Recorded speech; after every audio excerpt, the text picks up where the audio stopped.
Welcome to Sleep Peacefully, where we listen to relax and fall asleep. I'm your host, Nicole. Thank you so much for being here tonight. We've prepared a winter story to keep you company throughout the night. These are the stories I reading aloud to myself, and I hope that my voice, while narrating the stories, will give you some peace and quiet and some quality rest. Make sure you are in a warm, comfortable place and feel the warmth of your bed and the peace of the moment. Take a few deep breaths and exhale slowly to help your body gradually relax. Once you've settled into a state of comfort and tranquility, we can begin our winter journey. Like I keep stressing, this moment is yours and is meant to be your time to relax. Please enjoy this peaceful time and let us enter the world of this winter story together. Snowflakes fell gently from the window. Jacob opened his eyes. He snuggled under a pile of warm fleece blankets, pulling them up to his chin and bringing his legs close to his body, feeling the warmth and comfort. The heaviest snowflakes clung to the window next to the bed. Jacob watched as they slowly melted, merging with the snow on the wooden windowsill outside. The cold winter morning was so pleasant that he didn't want to leave the warm blanket around him. But he remembers today as a special day. Tonight, he and his dad are going to have dinner at Aunt Sarah's house. It's a family tradition where all the aunts, uncles, and cousins get together at least once during Hanukkah. Each would prepare a different dish to share, and then they would all share a meal under the candlestick, staying up well past his usual bedtime. This year, it was his and his father's duty to bring the potatoes. It's an important undertaking, especially since they'll be using his great-grandmother's famous family recipes. Jacob had never tried making latkes before, and he couldn't wait to learn. He yawned, stretched his arms, and then moved his legs out from under the quilt. His feet were in a new pair of royal blue slippers, as if he was growing taller. His aunt said he had outgrown his last pair of slippers, which were only a few months old. The slippers looked more and more like his dad's as he grew. He wiggled his toes, yawned again, and walked into the kitchen, where his dad was putting the finishing touches on 2 plates of French toast. Jacob was smiling. This was their special breakfast.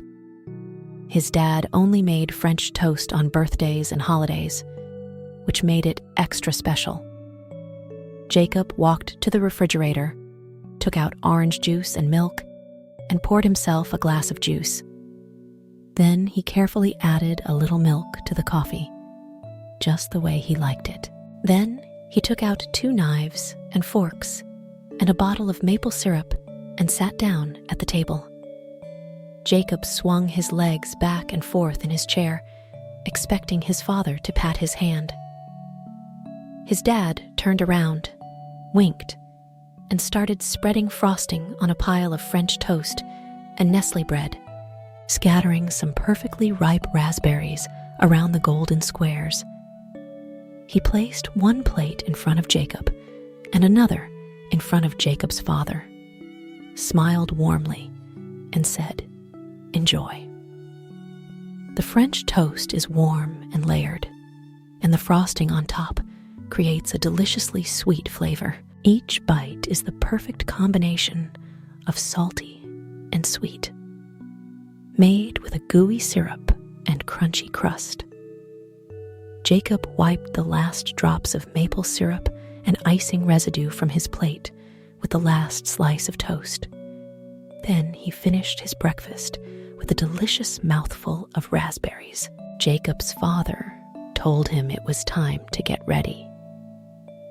They washed the dishes together before getting ready to go to Aunt Sarah's house. Jacob chose some comfortable clothes, throwing on a favorite t-shirt from the past and a pair of red sweatpants for cooking. After getting ready, they walked to the kitchen, where Jacob found an old piece of paper with yellowed edges, a recipe from his great-grandmother. Jacob's father told him that his great-grandmother was known for making the best latkes, and now it was his turn to carry on the tradition. Jacob feels proud that his father trusted him with a task like this, knowing that everyone looks forward to eating crispy, delicious hash browns and sharing memories during Hanukkah. Somehow, these little pancakes seemed to hold the key to his family's most cherished memories. Jacob never met his great-grandmother, but he heard all about her based on family tradition.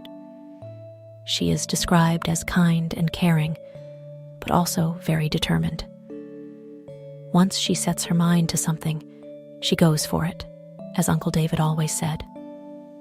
This year, Jacob decided to learn to make the best hash browns, just like his great-grandmother, and carry on the family tradition. First, Jacob's dad asked him to pick some potatoes. Opening the door to the storage room, Jacob found darkness inside, so he pulled an overhead wire and lit a light bulb on the ceiling. He knelt on the floor, pushed open the pantry door, then groped with his hands over the rough brown potatoes and placed them in the basket. As he collected potatoes of various sizes one by one, the smell of earth and familiarity filled the air. Jacob took them to the sink and began washing the potatoes, using a thick brush to remove any remaining dirt from the skins. As Jacob scrubbed the potatoes, he looked out the kitchen window and saw flakes of snow falling outside. Snow was still falling from the sky, making the yard look like a winter wonderland, as if their house was inside a snow globe. Suddenly, someone gently shook Jacob's mind. He watched as several large flakes of snow drifted by, landing on the bushes by the window, and were soon covered with a thin layer of snow. It reminded him of the frosting on French toast that morning, and he was delighted. Jacob scrubbed the potatoes harder because he knew the hash browns wouldn't taste the same if they weren't prepared properly. Once he was done, he would take the potatoes to a place where his father would stand over a large bowl, and the next step would be to grate the potatoes in the bowl, his father explained. He pushed the handle of the large bowl and carefully slid a large potato back and forth over the edge of the grater, watching as tiny pieces fell into the bowl. It didn't take long for him to find the perfect rhythm, pumping up and down. The moist interior makes a satisfying sound as the potato slides along the metal ring. His father told him that because of his job, he needed to know some of the stories, especially if Jacob was to be the heir to the family tradition. He should know some stories. Jacob stared at his father with curiosity. He thought he was just going to learn a recipe, but he didn't realize it contained a story. His dad asked him if he had ever wondered why they ate hash browns. Jacob nodded, and his father went on to explain that the word for latkes comes from the Yiddish word for pancake. The original pancakes were not made with potatoes, but fried cheese. This discovery surprised Jacob. He had only eaten pancakes made from potatoes or sweetened with syrup. Mozzarella sticks, fried cheese pancakes come to mind. "Listen, that doesn't sound bad." So his father shared a story from long ago, when an Assyrian general named Holofernes captured the besieged city of Bethilia. A brave woman named Judith wanted to free her little village, so she fed the general some salty pancakes stuffed with salty cheese. When the general became thirsty, she gave him a large amount of wine, which made him sleepy. She then takes up his sword and manages to defeat him. "I'll tell you the details next time," the father said with a smile. As his father told the story, Jacob ground a second potato, then a third, until they were part of a pile of snow-white shavings in the bowl. No one is sure why the story of Judith is related to Hanukkah, but it did take place in the Middle Ages. These cheese pancakes are eaten during the holiday season to commemorate Judith's bravery. As his father told the story, Jacob ground a second potato, then a third, until they were part of a pile of snow-white shavings in the bowl. No one is sure why the story of Judith is related to Hanukkah, but it did take place in the Middle Ages. These cheese pancakes are eaten during the holiday season to commemorate Judith's bravery. Jacob stopped grinding potatoes and looked confused, trying to understand why he was eating hash browns instead of cheese pancakes.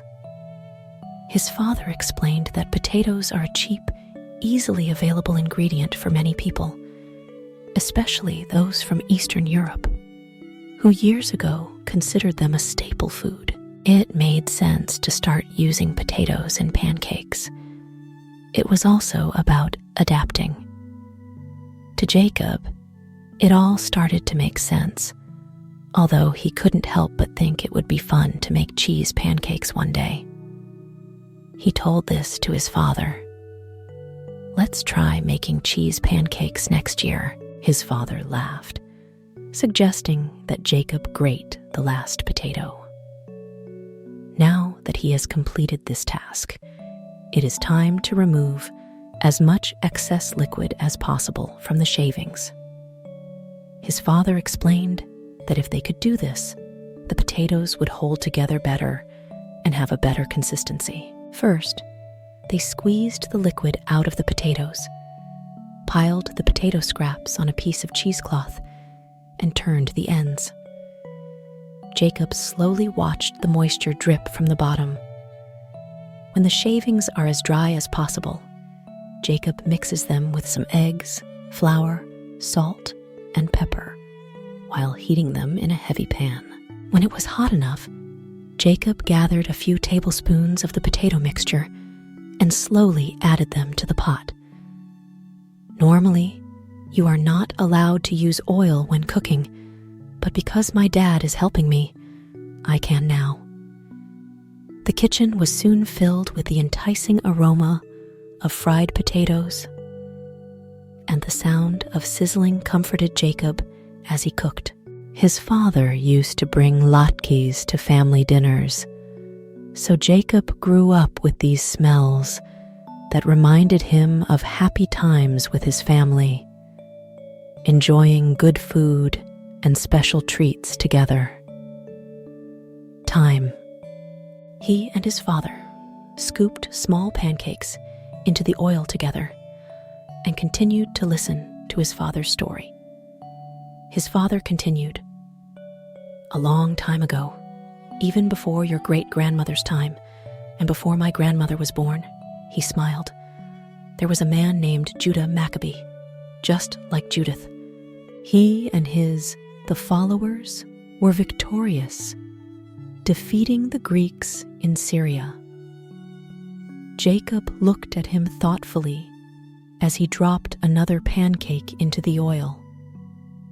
"But what does this have to do with potatoes?" he asked.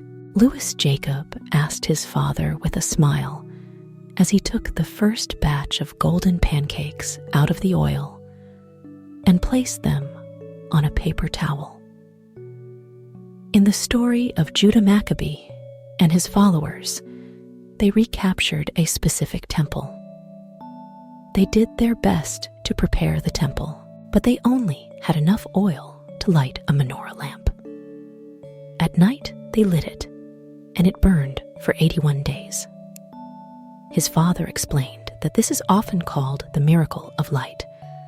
So now, during Hanukkah, we eat food cooked in oil because it reminds us of the oil that burned for many days. Jacob listened to his father's voice, mixed with the crackle of hot oil and the flickering flame of the stove. The heavy black pot danced softly under his hands, and as the potatoes in the snow outside turned a beautiful golden color, all the trees seemed to be telling the most amazing stories in Jacob's mind. Whether it's the stories of his great-grandmother back home or the stories of his cousins, they were all passed down from his father and now come alive in their own way.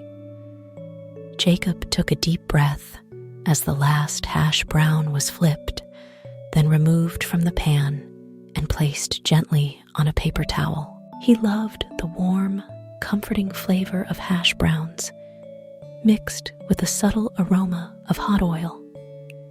His father put his hand on his shoulder and said, "Well done, Jacob. Now you know how to make your great-grandmother famous." Jacob's face lit up with pride and happiness. He loved the warm, comforting flavor of hash browns, mixed with the subtle aroma of hot oil. His father put his hand on his shoulder and said, "Well done, Jacob. Now you know how to make your great-grandmother famous." Jacob's face lit up with pride and happiness. He thanked his entire extended family, especially his father. No matter what happened, he was always there for him. Now that he knows how to make regular hash browns, nothing can stop him from making cheese pancakes.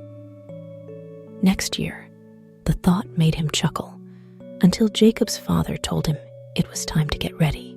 They'll be going to Aunt Sarah's house soon, so everyone can enjoy the potatoes while they're still warm. When Jacob returned to the kitchen to meet his father, he found his favorite shirt. They both got dressed. His father packed several containers while dressing.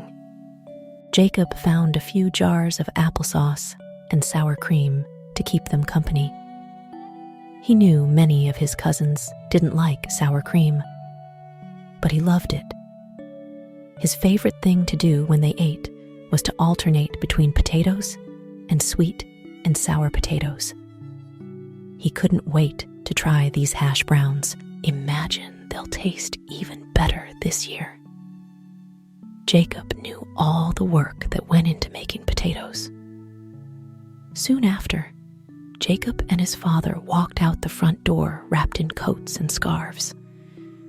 While his father was warming up the car, Jacob took a moment to admire the snowy winter world around him, with only the familiar sounds. On this day, Jacob felt the love of his family through his father cooking together and sharing stories. Despite the biting cold wind, Jacob felt warm in his heart. The car's engine hummed, and snowflakes danced lightly above their heads. Jacob stared quietly at the snowflakes, imagining every moment of the year, the time he spent with his family, and the stories passed down. When Jacob opened the car door, his father gave him a friendly tap on the shoulder and reminded him that the latkes were waiting in the car. They stepped into the warm car, snow melting on the windows. On the way to Aunt Sarah's house, Jacob felt the strong aroma of potatoes filling the car. It was the smell of home, the warmth and care passed down from generation to generation. This Hanukkah day, for Jacob, is not only a time to enjoy delicious food, but also a time to pass on family tradition and love. He looked forward to sitting around with his loved ones at his aunt's house, eating his great-grandmother's traditional hash browns and sharing laughs and heartwarming moments. It was a moment that filled Jacob's soul with gratitude, a glorious moment that he would treasure forever in his memory.